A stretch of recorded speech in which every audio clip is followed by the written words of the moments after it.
Clip number 617۔ اس clip میں آپ انشاءاللہ قرآن پاک کی سورہ ابراہیم کی آیت نمبر 18 سے 20 تک کی تلاوت، ترجمہ اور تفسیر قرآن صراط الجنان سنیں گے۔ بسم اللہ الرحمن الرحیم۔ ترجمہ، اللہ کے نام سے شروع جو نہایت مہربان رحمت والا ہے۔ مثل الذين كفروا بربهم أعمالهم كرماد اشتدت به الريح في يوم عاصف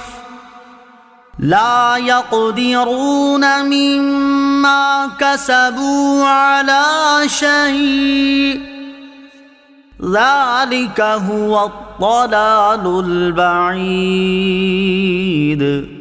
ترجمہ، اپنے رب کا انکار کرنے والوں کے اعمال راخ کی طرح ہوں گے، جس پر آندھی کے دن میں تیز طوفان آ جائے تو وہ اپنی کمائیوں میں سے کسی شے پر بھی قادر نہ رہے، یہی دور کی گمراہی ہے۔ مثل الذین کفروا بربہم اعمالہم،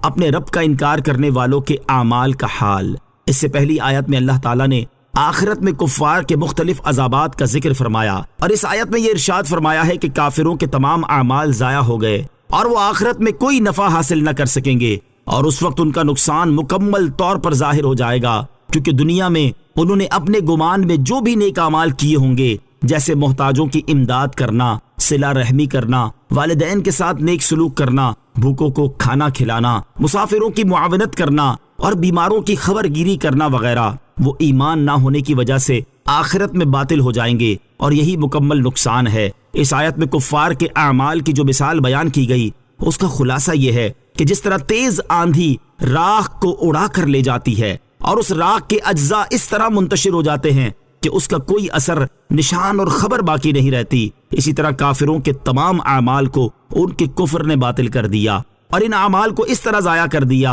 کہ ان کی کوئی خبر اور نشان باقی نہ رہا۔ کافر کے نیک اعمال آخرت میں اسے فائدہ نہ دیں گے۔ اس آیت سے معلوم ہوا کہ آخرت میں وہی نیک اعمال فائدہ دیں گے جو ایمان لانے کے بعد کیے گئے ہوں گے، اور جو نیک اعمال حالت کفر میں کیے گئے ہوں گے، اور نیک اعمال کرنے والا حالت کفر میں ہی مرا ہوگا تو اسے ان نیک اعمال کا آخرت میں کوئی فائدہ نہ ہوگا، جیسا کہ ایک اور مقام پر اللہ تعالیٰ ارشاد فرماتا ہے، وَقَدِمْنَا إِلَى مَا عَمِلُوا مِنْ عَمَلٍ فَجَعَلْنَاهُ هَبَاءً مَنثُورًا۔ ترجمہ، اور انہوں نے جو کوئی عمل کیا ہوگا ہم اس کی طرف قصد کر کے باریک غبار کے بکھرے ہوئے ذروں کی طرح بے وقعت بنا دیں گے جو روشن دان کی دھوپ میں نظر آتے ہیں۔ اور حضرت انس بن مالک رضی اللہ تعالی عنہ سے روایت ہے، نبی اکرم صلی اللہ تعالی علیہ وآلہ وسلم نے ارشاد فرمایا، جس مومن کو دنیا میں کوئی نیکی دی جاتی ہے اللہ تعالیٰ اس پر ظلم نہیں کرے گا، اسے آخرت میں بھی جزا دی جائے گی، اور رہا کافر تو اس نے دنیا میں جو اللہ عز و جل کے لیے نیکیاں کی ہیں ان کا اجر اسے دنیا میں دے دیا جائے گا، اور جب وہ آخرت میں پہنچے گا تو اس کے پاس کوئی ایسی نیکی نہ ہوگی جس کی اسے جزا دی جائے۔ أَلَمْ تَرَ أَنَّ اللَّهَ خَلَقَ السَّمَاوَاتِ وَالْأَرْضَ بِالْحَقِّ إِن يَشَأْ يُذْهِبْكُمْ وَيَأْتِ بِخَلْقٍ جَدِيدٍ وَمَا ذَلِكَ عَلَى اللَّهِ بِعَزِيزٍ۔ ترجمہ، کیا تو نے نہ دیکھا کہ اللہ نے آسمان اور زمین حق کے ساتھ بنائے، وہ اگر چاہے تو اے لوگو تمہیں لے جائے اور ایک نئی مخلوق لے آئے، اور یہ اللہ پر کچھ دشوار نہیں۔ الم ترا، کیا تو نے نہ دیکھا، یعنی اللہ تعالیٰ نے زمین و آسمان کو باطل اور بیکار پیدا نہیں فرمایا، بلکہ ان کی پیدائش میں بڑی حکمتیں ہیں۔ ان یشاء یذہبکم،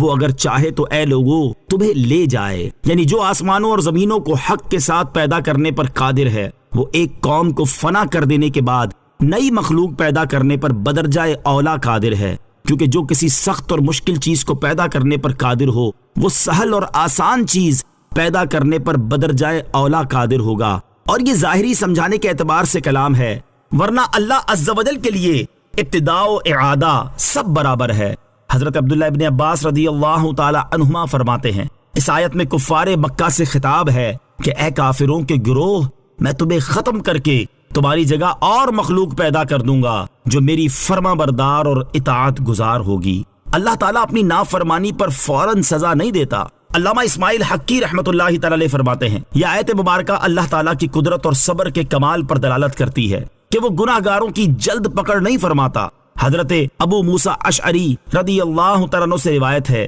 نبی کریم علیہ الصلوۃ والسلام نے ارشاد فرمایا، کوئی شخص ایسا نہیں جو اذیت ناک بات سنے اور اللہ تعالیٰ سے زیادہ صابر ہو۔ اس کے ساتھ شرک کیا جاتا ہے اور اس کے لیے بیٹا ٹھہرایا جاتا ہے، لیکن اس کے باوجود وہ انہیں مہلت دیے رکھتا ہے اور انہیں روزی دیتا رہتا ہے۔ پھر عذاب کے مؤخر ہونے میں یہ حکمت بھی ہے کہ گناہ کرنے والا توبہ کر لے اور باطل دلیل پر اصرار کرنے والا اسے چھوڑ دے۔ اس لیے ہر عقل مند کو چاہیے کہ وہ جلد عذاب نہ ہونے کو غنیمت سمجھتے ہوئے کفر اور گناہوں سے فوراً توبہ کر لے اور ہر حال میں اللہ تعالیٰ سے ڈرتا رہے، کیونکہ وہ قہر، کبریائی اور جلالت والا ہے۔ وما ذالک، اور یہ نہیں، ارشاد فرمایا کہ یہ یعنی نئی مخلوق لانا اللہ عز و جل کے لیے کوئی مشکل نہیں، کیونکہ جو سارے جہان کو فنا کرنے اور ایجاد کرنے پر قادر ہے، اس کے لیے مخصوص لوگوں کو فنا کرنا اور پیدا کرنا کیا مشکل ہے۔